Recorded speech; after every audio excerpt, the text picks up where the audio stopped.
இருந்துச்சு. And horrors chapter 1ல ஹாரரை ரொம்ப ரியலிஸ்டிக்கா handle பண்ணியிருந்தாங்க. இதுல கிளீச்சேவான அந்த ஜம்ப் ஸ்கேர்ஸையும் கொண்டு வந்திருக்காங்க.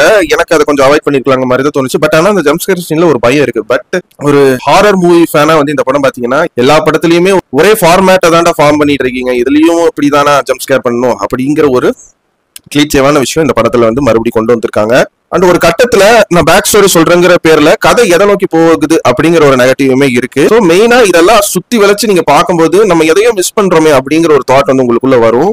நம்ம இதுக்கு நடுவில் ஏதோ சாப்டர் 1 சாப்டர் 2 நடுவில் ஏதோ ஒன்று பார்த்துருக்கணுமோ அப்படிங்கிற ஒரு ஃபீல் வந்து கண்டிப்பா இந்த படம் பார்க்கும்போது உங்களுக்கு வரும்னு நினைக்கிறேன்.